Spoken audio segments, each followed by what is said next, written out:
열매 맺음에 대한 장애물, 그러니까 그리스도인들이 이 땅에서 하나님의 열매를 맺어야 되는데 열매 맺는 장애물이 있다는 것이죠. 그 열매 맺음의 장애물이 무엇인지 그렇게 살펴보도록 하겠습니다. 마태복음 13장 3절에서 8절 말씀입니다. 우리 같이 한 목소리로 그 책에 있는 거 읽으실까요? 씨를 뿌리는 자가 뿌리러 나가서 뿌릴새 더러는 길가에 떨어짐에 새들이 와서 먹어버렸고 더러는 흙이 얕은 돌밭에 떨어짐에 흙이 깊지 아니하므로 곧 싹이 해가 돋은 후에 타져서 뿌리가 없으므로 말랐고 더러는 가시들기에 떨어짐에 가시가 자라서 기운을 막았고 더러는 좋은 땅에 떨어짐에 혹 100배, 혹 60배, 혹 30배의 결실을 하였느니라. 아멘. 씨 뿌리는 비유를 통해서 열매 맺지 못하게 하는 장애물을 크게 세 가지에 대해서 다루고 있습니다. 하나는 뭐냐 하면은 길가에 떨어진 씨앗을 통해서 빼앗긴 씨앗이다. 하나님의 말씀에 딱트지 못하게 했다. 이렇게 말씀하고 있습니다. 자, 여기 보면은 예수님은 씨 뿌리는 자가 씨를 뿌리러 나갔다고 말씀하십니다. 그리고 어떤 일이 일어났는가? 씨 뿌리는 자가 씨앗을 뿌렸는데 악한 자가 와서 그 씨앗을 빼앗아 갔다. 목사님이 지난 주일에 어떤 설교를 했는가? 주일 성경 공부에는 무엇을 배웠는가? 잘 들으라. 열매 맺음의 핵심은 씨앗이 싹을 틔우는 것이다. 얼마나 많은 씨앗을 뿌렸는가가 관건이 아니다. 싹이 트지 않는 한 열매는 맺을 수가 없다. 여기서 지금 그 첫 번째 비유에서 길가에 떨어진 씨앗에 대해서 얘기하고 있죠. 여기서는 지금 관건이 뭐냐 하면은 씨앗이 싹을 맺는 것이다. 그런데 씨앗이 싹이 맺어지고 있는가라고 하는 질문을 던지는 것이죠. 그러면서 사람들이 교회에서 그저 설교만 듣고 돌아간다면 사탄은 아무리 많은 사람들이 교회에 가도 신경 쓰지 않는다. 씨앗을 빼앗을 수 있다면 아무리 많은 씨앗이 뿌려진다 한들 사탄은 신경 쓰지 않는다. 씨앗이 싹이 나지 아니하고 그냥 길가에 뿌려졌다고 한다면 사탄은 아무런 신경을 쓰지 않는다는 것이죠. 그러니까 예배 이제 이것을 갖다가 여기서 오스카 탐슨 박사는 설교라고 얘기하고 있습니다. 아무리 설교를 한다 할지라도 거기에서 하나님과의 만남이 없다고 한다면 그 씨앗이 거기서 하나님과의 만남을 통해서 하나님이 주어지는 말씀이 우리에게 실제적으로 주어지지 않다고 한다면 사단은 아무런 신경 쓰지 않는다는 거예요. 단순히 뭐 예배 참석했다, 예배 드렸다, 그것으로 끝. 그러면 그것은 아무런 의미가 없다는 것이죠. 그러면서 이렇게 말합니다. 살아계신 하나님과의 만남이 있어야 한다. 하나님의 말씀과의 만남이 있어야 한다. 하나님의 말씀의 씨앗이 사람들의 마음 깊이 박혀 믿음으로 싹을 틔워야 한다. 그렇게 될 때 성령님이 그 싹을 취하시고 새 생명을 만드신다. 하지만 안타깝게도 수많은 이들이 예배에 참석하고 주일 성경 공부에 자리를 차지하고 출석 교인으로 머릿수를 채우는 데 그치고 있다. 삶에 변화되지 않고 열매를 맺지 않고 잃어버린 세상을 어루만지지 않고 이 세상과 그리스도를 화목케 하지도 않는다. 그러니까 단순히 예배 참석해서 설교 듣고 예배 드리고 가면 아무런 의미가 없다는 것이죠. 결론적으로 그것은 길가에 떨어지는 씨앗과 같은 것이다. 이렇게 얘기합니다. 그러면서 여기서 이 씨앗이 떨어지는 부분에서 두 가지에 대해서 비유를 얘기합니다. 하나는 뭐냐면 씨 뿌리는 자의 비유가 씨가 뿌려졌다고 하는 것을 가정한다. 그러니까 첫 번째는 바로 씨앗이 지금 뿌려졌다고 하는 부분에 강조점을 두고 있어요. 그럼 이 씨앗이 무엇인가?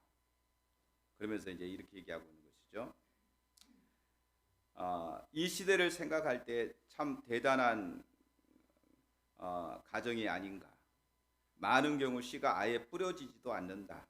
목사와 교사들이여 교인들에게 당신의 생각을 전하지 마라. 하나님의 말씀의 이야기를 바로 전하라. 성경이 펼치고 말씀이 교인들에게 살아 움직이는 말씀이 되게 하라. 뿌려진 씨앗이 없는데 싹이 트는 것을 기대할 수 없다. 먼저는 뿌려진 씨앗, 다시 말하면 올바른 메시지의 증거가 있어야 된다라고 하는 부분에 대해서 얘기하고 있습니다. 그러니까 자기 생각을 마치 그것이 메시지인 양 전하지 말라는 것이죠. 그러니까 성경에서 말하고 있는 그대로의 하나님을 증거하라. 올바른 메시지를 증거하라. 이렇게 말하고 있는 것이죠. 나는 미국 전역으로부터 하나님의 말씀을 선포하는 설교자가 필요합니다라는 편지와 전화를 받는다.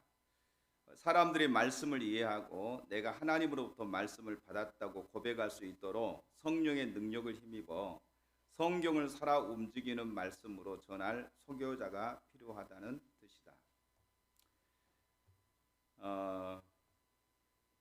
주일학교 교사들은 반드시 학생들과 하나님의 말씀을 나누어야 한다. 우리는 하나님의 말씀을 가르쳐야 한다. 이 목사와 주일학교 및 주일 성경 공부 교사들과 말씀을 선포하는 모든 이들이 막중한 책임이다. 여기서 지금 주일학교 교사 그러니까 우리는 주일학교 그러면 그 초등학교 애들, 유치부 애들 주일학교 생각하는데 여기서 주일학교는 뭐냐면요 작년부를 얘기하고 있는 겁니다. 우리로 하면 오이코스 모임도 될 수 있는 거고요. 이런 성경 공부 모임, 그룹별 소그룹 모임을 주일학교 교사라고 얘기하고 있는 거예요.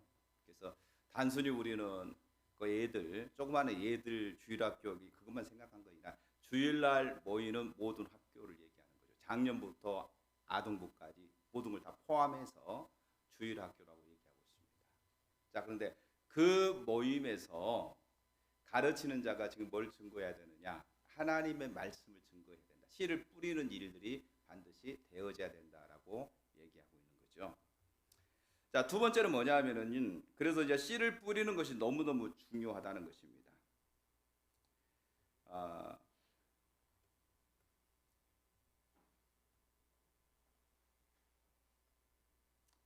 그래서 여기 이렇게 말합니다. 현대 사회의 심각한 문제는 여기 뒤에 이거 좀 꺼요. 여기 좀 더운데. 예.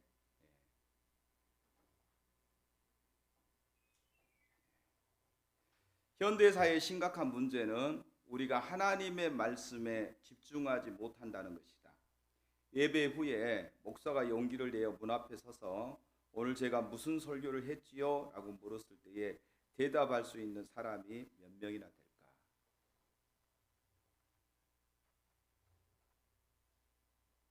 설교하고 돌아가면 다 잊어버린다는 거죠. 여러분들은 어떨지 모르겠는데 예. 그만큼 말씀을 이렇게 증거하는데도 불구하고 그러니까 첫 번째는 말씀을 전하는 자가 올바로 말씀을 증거해야 되는 것이 필요하죠. 두 번째는 뭐냐면은 목사가 설교를 잘했다, 올바른 메시지를 증거했다 할지라도 교인들이 하나님의 말씀을 묵상해야 한다고 하는 사실을 깨닫지 못한다는 것이다. 그러니까 말씀을 가까이 해야 된다는 거죠. 말씀을. 오늘 제가 새벽에 시편 119편 97절에서 104절의 말씀을 이렇게 살펴보면서 하나님의 말씀이 내가 하나님의 말씀을 사랑한다. 그리고 하나님의 말씀은 나를 명철하게 하고 지혜롭게 한다. 그래서 원수들 앞에서 어떠한 원수보다도 그다음에 스승보다도 그리고 더 나아가서 노인보다도 여기서 노인이라는 것은요 오랜 경륜을 가지고 있는 사람을 얘기하는 거죠. 보다도 나를 더 지혜롭고 명철하게 만든다 이렇게 말하고 있습니다. 그러니까 하나님의 말씀을 나는 늘 읊조린다. 그러니까 늘 묵상한다는 거죠. 그러니까 하나님의 말씀을 묵상할 때에 그 하나님의 말씀은 나를 명철하고 지혜롭게 한다. 그리고 명철하고 지혜로운 사람은 하나님의 말씀을 묵상하는 사람은 악에 넘어지지 아니하고 하나님의 의를 행한다는 거예요. 하나님의 말씀. 그래서 우리가 그 하나님의 말씀을 들었을 때에 중요한 건 씨가 떨어졌는데 싹이 나지 않으니까 결론적으로 온수가 와서 빼앗아가 버리잖아요. 그러니까 오늘날 하나님의 말씀이 증거되고 있는가, 올바른 메시지가 증거되고 있는가, 이것은 와서 리더들, 목회자들, 또 교사들에 대한 책임성이죠. 첫 번째가. 두 번째는 뭐냐면은 말씀을 받는 자, 듣는 자에 대한 책임성입니다. 그러면 그 말씀을 들었으면, 하나님께서 우리에게 말씀하는 것을 들었으면 우리는 그 말씀을 묵상하는가, 집중적으로 그 말씀을 생각하고 묵상하면서 그 말씀을 읊조리고 있는가, 그 말씀이 우리의 삶 속에서 실제적으로 적용되기를 위해서 하나님의 은혜를 구하고 그 말씀 앞에 정직하게 대면하고 그 말씀을 추구하는 자리에 있는가라고 하는 문제라는 것이죠. 근데 오늘날 대다수의 많은 사람들은 그렇지 않다는 거예요.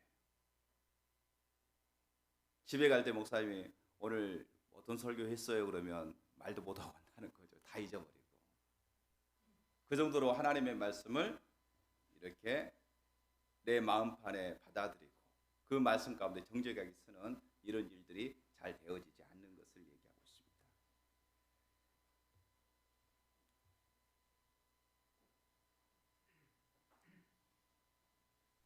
결국 그로 인해 열매를 맺지 못하게 된다. 묵상은 하나님의 말씀을 믿음으로 둘러서 말씀의 씨앗처럼 싹을 틔우고 자라고 열매를 맺게 하는 것이다. 하지만 많은 경우 우리는 말씀을 빼앗겨 버린다.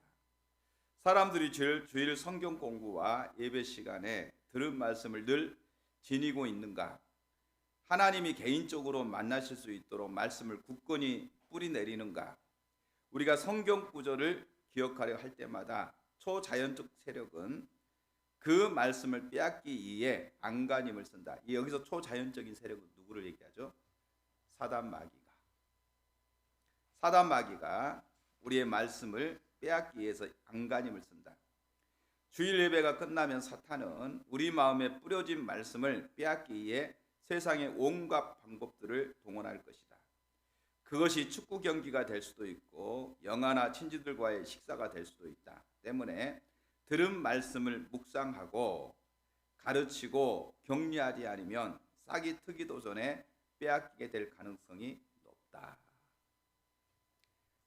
말씀을 들어서 말씀이 싹이 트도록 그 말씀을 묵상해야 되는데 여러 가지 이유 때문에 우리는 그 말씀이 싹이 트기도 전에 사단한테 빼앗겨 버린다. 그래서 우리가 여러분들이 하나님의 말씀을 들을 때에 그 말씀이 실제적으로 삶 속에서 싹이 트고 자라날 수 있도록 여러분들은 어떤 자세를 가지고 하나님 말씀을 듣고 있고 또 하나님의 말씀 앞에 서 있는지 우리 자신들을 먼저 봐야 됩니다. 자, 두 번째, 이제 돌밭에 떨어진 씨앗입니다. 자, 여기서 돌밭에 떨어진 씨앗은 뭘 얘기하냐면요, 하나님의 말씀을 처음 전했을 때는 기쁨으로 하나님의 말씀을 받아요. 근데 그 속에 뿌리가 없어 잠시 견디다가 말씀으로 인하여 환난이나 핍박이 일어날 때에는 곧 넘어지는 자요. 보세요. 뭘로 인하여? 말씀으로 인하여. 그러니까 뭘로 인해서 넘어졌다고요? 말씀으로 인하여 넘어졌대요. 말씀으로 인하여 넘어졌다. 그러니까 말씀으로 인하여 환난이나 핍박이 올 때 넘어졌다 이렇게 말하고 있잖아요. 그러니까 결론적으로 이제 이런 부분입니다. 예배 시간에 주님이 바로 당신을 위해 주신 말씀이라는 확신이 드는 설교를 들은 적이 있는가? 격려, 시정, 명철, 당신이 필요한 무엇이든 그 필요를 채워주는 설교 말이다. 그런 설교를 들을 때 당신은 죄를 깨닫게 되고 하나님의 말씀이 싹이 틔우게 된다. 말씀이 뿌리를 내린다. 영적인 원칙 한 가지를 나누고자 한다. 말씀이 싹을 틔우고 뿌리를 내리는 순간 자연도 그 씨앗이 과연 열매를 맺게 되는지 확인하는 과정이 시작된다. 자세히 설명해 보겠다. 햇빛이 내리쬐기 시작한다. 예수님은 마태복음 13장 6절에서 말씀하시는 그 상황이다. 햇빛이 내리쬐면서 씨앗이 시험하기 시작한다. 해가 씨앗을 파괴하려는 것일까? 아니다. 해는 씨앗이 풍성한 열매를 내도록 돕기 위해 존재한다. 하지만 한 알의 씨앗이 풍성한 열매를 내도록 해주는 바로 그 햇빛에 다른 식물은 바싹 말라 죽는다. 다시 말해서 시험은 열매를 파괴하기 위함이 아니라 열매를 내기 위함이다. 다시 말하면 이거죠. 씨앗이 떨어졌습니다. 그럼 좋은 땅에는 흙이 많이 있잖아요. 그럼 좋은 땅에 씨앗이 떨어졌으면 이제 햇빛이 비치는 거예요. 햇빛이 비치면 그 싹은 어떻게 될까요? 더 무럭무럭 자라나는 거죠. 그러니까 이 햇빛이 뭐냐? 이게 이제 시험이라는 겁니다. 시험. 환경적으로 또 이런 어떤 여러 가지 시험이 우리 가운데 온다는 거죠. 그러면 이 시험이 여기서는 지금 햇빛이라고 얘기하고 있어요. 자, 그런데 햇빛이 비쳤을 때에 씨앗이 잘 좋은 땅에 떨어져서 흙에 잘 이렇게 묻혔던 씨앗은 그 햇빛 때문에 쭉쭉 자라나게 되는 거죠. 그러니까 비도 적당하게 와야 되고 햇빛도 비춰져야지 잘 자라는데 비가 계속 오면은 씨앗이 썩어버려요. 그리고 비가 안 오고 계속해서 햇빛만 비춰도 또 못 견디는 거죠. 적당하게 필요한 거죠. 자, 그런데 여기서 지금 햇빛을 저자는 뭐라고 말하냐면 이게 이제 시험이다. 시험이다. 그래서 햇빛이 비추는데 씨앗이 땅에 잘 떨어진 그 씨앗은 잘 자라는 무럭무럭 자라나는 계기가 되겠지만 어떤 사람에게는 그게 타버리는 경우가 된다는 거죠. 그러니까 흙이 없으니까 결론적으로 햇빛에 타가지고 끝내는 죽어버리는 결과를 가져온다는 것이죠. 이처럼 하나님께서 우리가 하나님의 말씀 가운데 말씀을 듣고 그 말씀을 통해서 하나님은 우리를 어떻게 하나 자라나기를 원하죠. 자라나기를 싹이 트고 자라나기를 원하는데 그 자라나기 위해서 하나님께서 우리에게 뭘 허락하시느냐? 여러 가지 환경과 시험을 하나님이 허락하신다는 거예요. 그러니까 그걸 통해서 우리를 실제적으로 자라나게 하는 계기가 된다는 것이죠. 그래서 말씀을 묵상하고 말씀 앞에 서 있는 사람은 그런 어떤 시험이 온다 할지라도 그 시험을 통해서 더 하나님을 발견하고 하나님께 가까이 감으로 인해서 그 하나님의 사랑과 하나님의 성품을 깨닫게 되고 그 하나님의 주시는 영양분을 통해서 열매 맺게 되는 자리로 가게 되지만 그러나 하나님의 말씀 앞에 굳게 서지 못한 사람은 그 시험 때문에 도리어 넘어지게 되는 이런 결과가 주어진다는 겁니다. 그래서 돌밭에 떨어진 씨앗은 흙이 얕음으로 인해서 돌이 그 모두 흙을 막고 있기 때문에 끝내는 처음에는 은혜를 받아가지고 뭔가 이렇게 하나님 앞에 서는 것처럼 보이지만 금세 햇빛 때문에 말라서 죽어버리는 이런 결과가 주어졌다 이렇게 말하고 있는 거죠.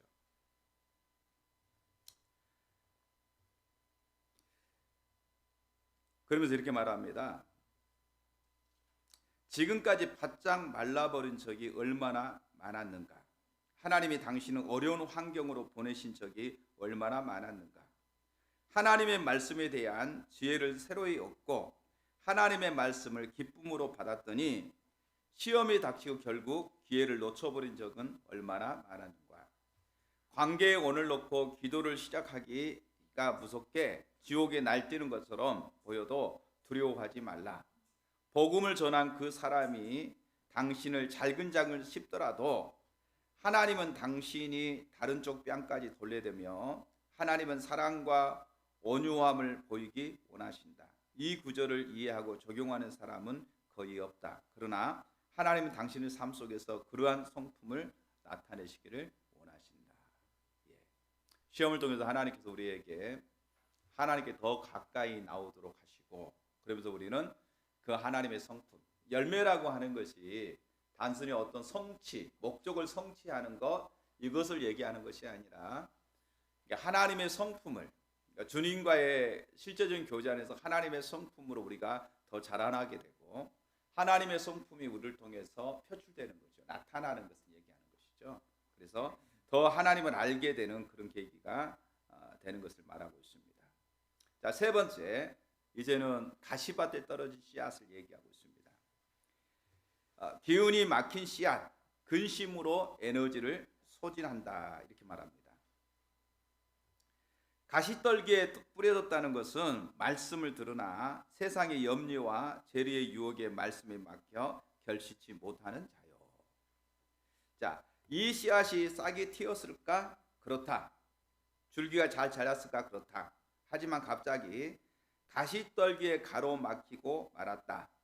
열매를 맺었을까? 아니다. 무언가가 씨앗의 기운을 막아버렸다. 그렇다면 무엇이 우리의 기운을 막았을까? 이거는 이제 씨앗이 뿌려졌고 흙이 있어가지고 싹이 났습니다. 그리고 자라났습니다.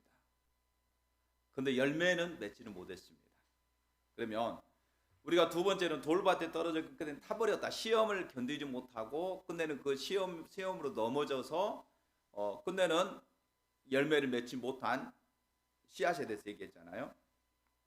세 번째는 뭐냐면은 씨앗이 떨어져서 싹이 나서 자랍니다. 근데 열매는 맺지 못했어요. 그러면 자라긴 자랐는데 열매를 맺지 못하게 방해한 것은 무엇이냐는 것이죠. 여기서는 세상의 염려, 걱정, 두려움 이런 것 때문에 결론적으로 싹이 나고 자랐지만 열매를 맺지 못하고 끝내는 뺏겨버린 것을 얘기하고 있습니다. 자, 가장 큰 문제는 염려, 자잘한 근심, 걱정이다. 하나님을 찬양하면서 동시에 근심하는 것은 불가능하다. 22절의 염려의 언어는 메림나다. 성경 전체에 빈번하게 등장하는 헬라어로 마태복음 6장 32절 염려하여 이르기를 뭐뭐하지 말라는 말씀과 베드로전서 5장 7절에 너희 염려를 다 주께 맡기라는 말씀, 빌립보도 4장 6절에 아무것도 염려하지 말고에서 사용했다. 그래서 이해 구절에서 메림나는 뭐뭐하지 말라는 부정형 명령과 함께 사용되어 염려가 당신을 갉아먹지 못하게 하라는 의미를 갖는다. 염려가 당신을 사로잡지 못하게 해야 한다. 호미는 불과 며칠만 아침 이슬을 맞도록 방치해도 금세 녹이 슬기 시작한다. 산화 과정이 시작되어 녹이 호미를 갉아먹는다. 메림나가 바로 그런 뜻이다. 하나님은 세상 염려가 우리를 갉아먹지 못하게 하라고 말씀하신다. 새부치를 이렇게 밖에 내놓으면 며칠만 지나도요 금세 그 녹이 슬잖아요. 마치 그런 것처럼 우리가 염려가 그렇다는 겁니다. 염려가 하나님 앞에 우리가 하나님과 관계 낳지 않고 조그만 염려를 매체하다 보면은 마치 녹이 슬어서 열매를 맺지 못하게 하는 것처럼 그런 결과가 주어진다는 것이죠. 그래서 세상의 염려가 우리를 갉아먹지 못하게 하라고 말씀하신다. 사업 때문에, 자녀 때문에, 결혼 때문에, 기타 많은 일들 때문에 근심하는가? 그럴 때 가시떨기가 씨앗을 가로막고 결국 열매를 맺지 못하게 된다. 한 자매가 내게 물었다. 하지만 오스카 목사님, 걱정이 있는데 어떻게 기도할 수 있나요? 기억하라. 하나님은 하루하루 살아갈 은혜를 그때마다 주신다. 그러므로 내일의 걱정이 오늘의 평강과 기쁨을 가로막지 못하게 하라. 염려는 우리가 열매 맺지 못하게 한다. 예수님은 우리의 유업이시고 그 예수님 우리의 삶에 허락하신 모든 것들을 감당할 은혜와 힘을 공급하신다는 사실을 잊지 말라. 염려하지 말라. 내일 일을 염려하지 말라. 주께 맡기라. 그러면 주님께서 그날에 살아갈 은혜를 우리 가운데 주신다는 거죠. 마치 광야에서 이스라엘 백성들이 아무것도 없잖아요. 근데 하나님께서 만나가 떨어지는 처음에는 막 며칠분 이렇게 만나를 주어다가 내일 것까지 챙겨놓고 막 그랬잖아요. 근데 다 썩어가지고 벌레가 되고 끝내는 버릴 수밖에 없는. 그러면 오늘 먹을 식량만 하나님 딱 주시는 거예요. 오늘 먹을 식량만 딱 주시고 오늘 먹고 나면 내일 또 하나님 내일 먹을 식량을 또 주시는 거예요. 마치 그런 것처럼 모든 우리가 그 광야에서 이스라엘 백성들에게 매일매일 양식을 주시는 그 하나님의 역사를 생각할 때에 모든 염려를, 오늘날 그리스도인들에게 똑같은 교훈을 우리 가운데 주고 있는 거죠. 너희 모든 염려를 주께 맡겨라.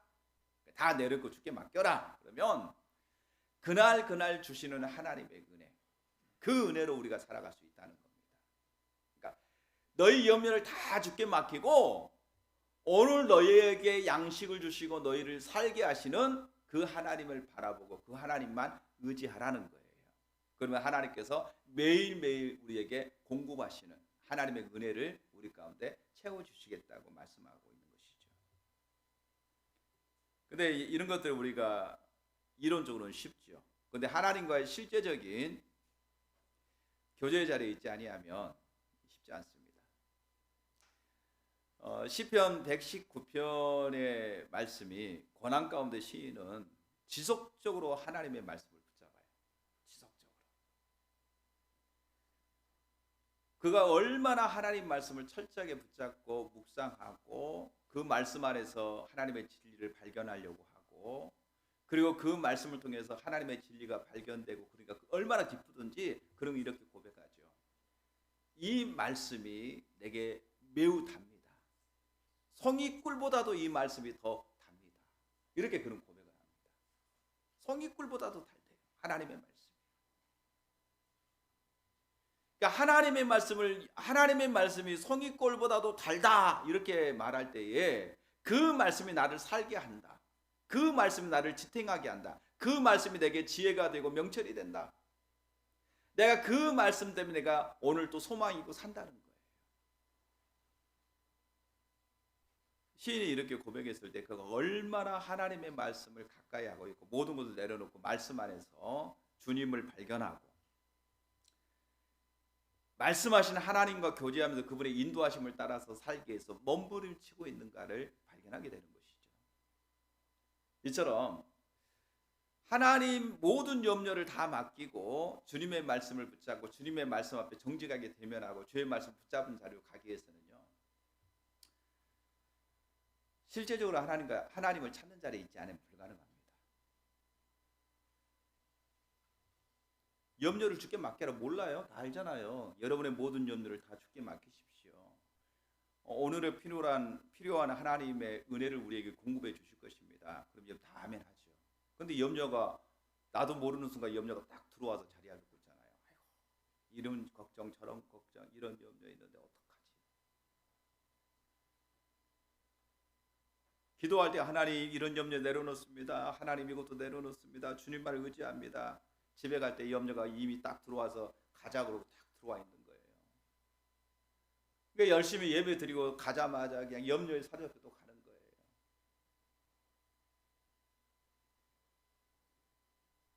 내려놓으려고 해요. 근데 고민 안 하고 다 내려놓고 주님께 맡겨야 되겠다 하는데도 불구하고 이게 안 내려져. 그죠? 여러분들 생각한다고 내려지면 얼마나 좋겠어요. 나 오늘부터 이거 안 해. 딱 안 해. 그럼 얼마나 좋아요. 그죠? 근데 안 되잖아요. 안 해. 그런데 해.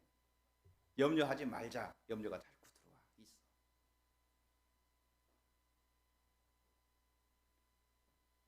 주님을 발견하지 않으면요, 실제로 주님과 교제하지 않으면요, 주님을 알지 못하면요, 염려 안 내려집니다. 안 내려져요. 주님께 맡기는 거 안 돼요. 그럼 여기까지 가기까지 이 저자가 얘기한 것처럼 얼마나 주님을 간절히 찾았겠어요.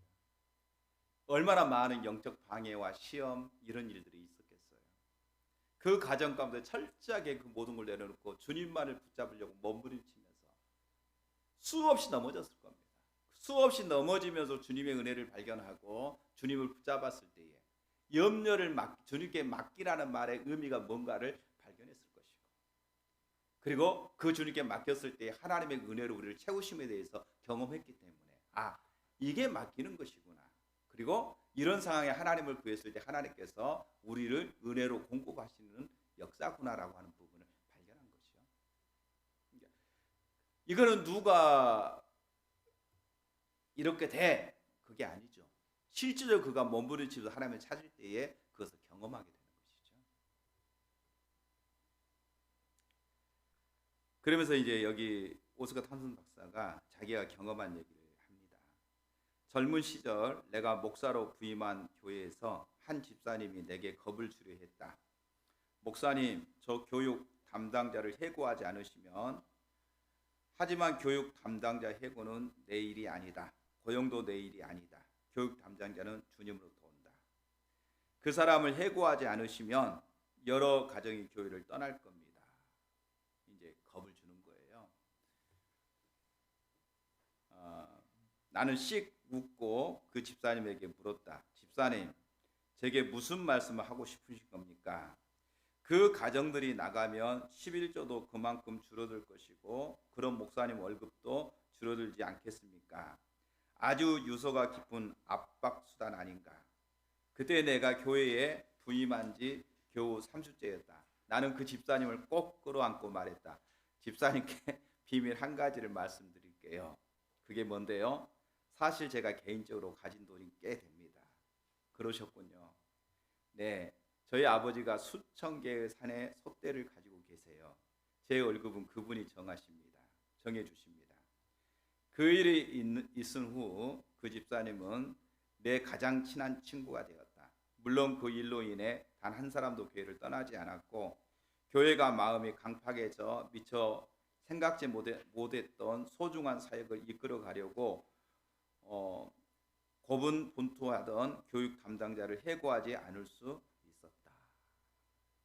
이런 어떤 이제 압박이 들어올 때에 오스카 탐슨 박사는 그 모든 염려를 누구한테? 주님께 다 패스한 거죠. 주님만 바라보는 거죠. 교육 담당 교육자를 세우신 분도 주님이시고 또 이 교회의 목사로 세우신 분도 주님이시고 그리고 실제적인 내 생활비도 주님이 주신다. 그리고 주님만 바라봤기 때문에 그 염려를 주님께 맡기고 주님만 바라봤기 때문에 끝내는 주님이 아름답게 하셨던 교회를 하나 되게 하셨고 아름답게 하셨던 그런 경험에 대해서 지금 얘기하고 있는 것이죠. 그러니까 결론적으로 이런 부분이죠. 그 사람 말 들으면 그 사람 말이 맞아. 그래, 교회가 되려면은 저분들이 지금 기득권을 가지고 있는데 기득권을 가지고 있는 사람들이 교회를 떠나면 교회가 엉망진창 될 테니까 저분들 말 들어서 그러면 교육 담당 교육자를 그냥 내보내야 되겠다. 이럴 수도 있죠. 그런데 안 그런 거죠. 그건 내 소관이 아니다. 그건 주님이 하신다. 주님이 세우셨고 주님께서 그 일을 하실 것이다. 주님께 맡겨 철저하게 자기에 대한 모든 것들도 교회에 대한 모든 것들도 자기에 대한 모든 것들도 다 주님께 맡기고 염려를 주님께 맡겨버린 거죠. 그리고 공급자 대신 주님만 바라봤을 때 그 주님이 그 모든 것을 아름답게 하셨다라고 고백하고 있는 것이죠. 이처럼 세상의 모든 염려가 끝내는 열매 맺게 하는 것을 방해합니다. 자, 많은 열매를 맺음. 그래서 결론적으로 많은 열매를 맺는 것은 뭐냐? 좋은 땅에서 뿌려졌다는 것은 말씀을 듣고 깨닫는 자니 결실하여 혹 100배, 혹 60배, 혹 30배가 되었느니라. 이 사람은 많은 열매를 맺는다.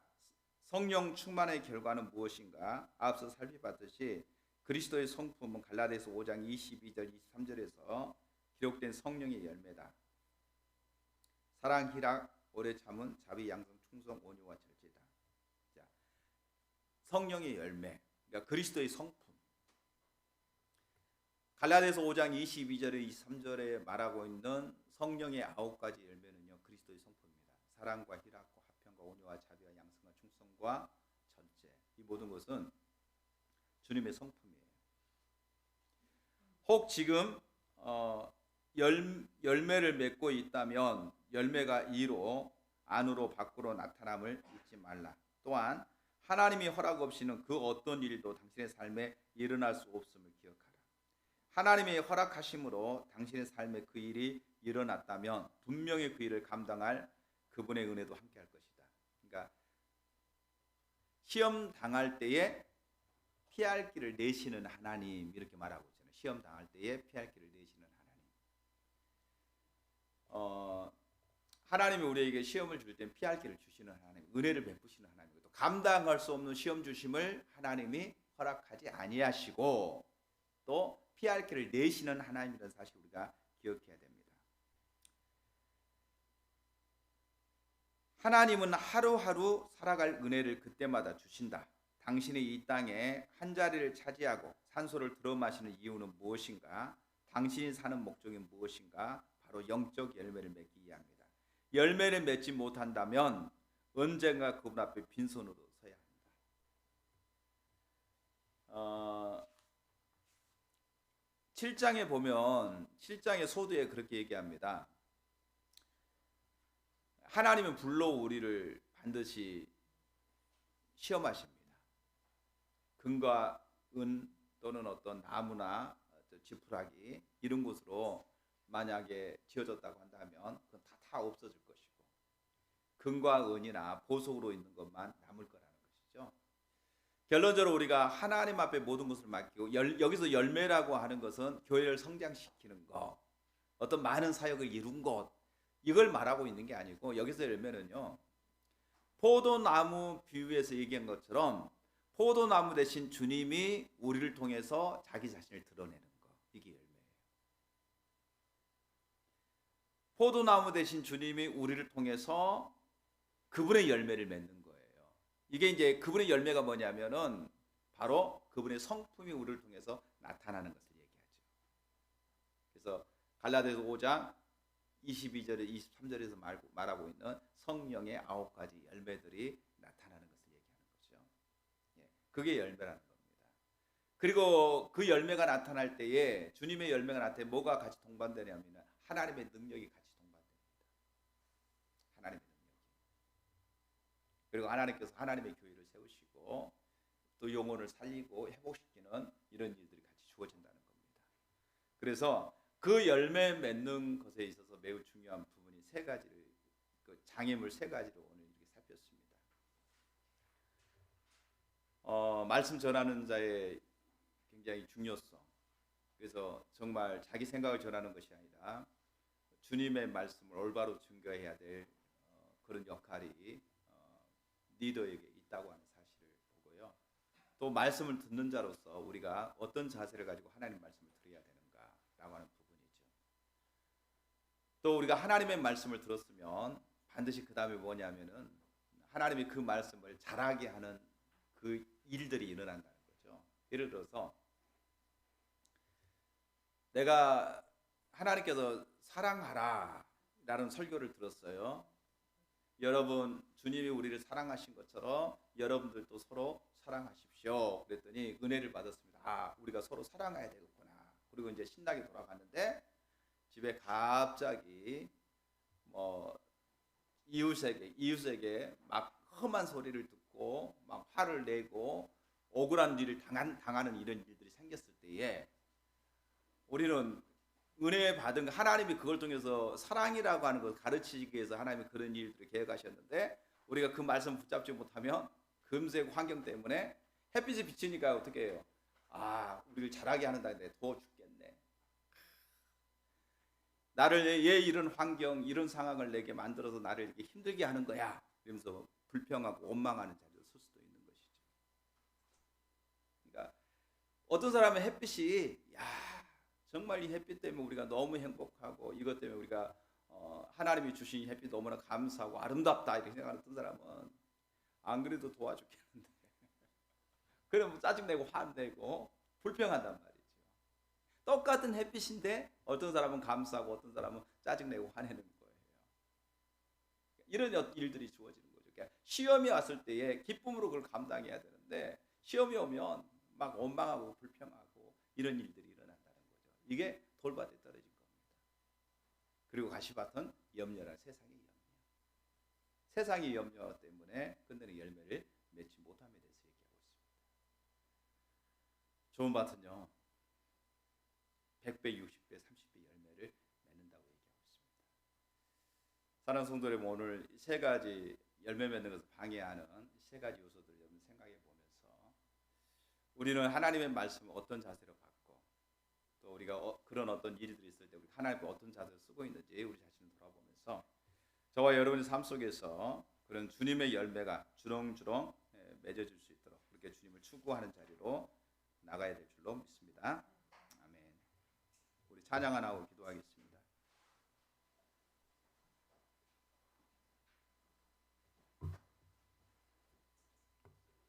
우리 세 번째 했던 찬양 불러볼까요? 네, 추가곡 366장입니다.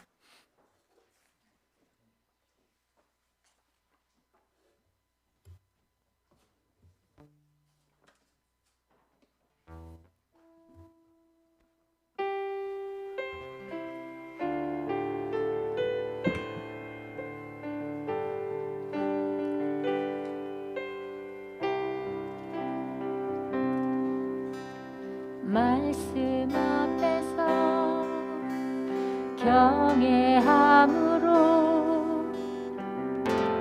주께 홀로 섭니다. 생명의 말씀 읽고 순종해 주를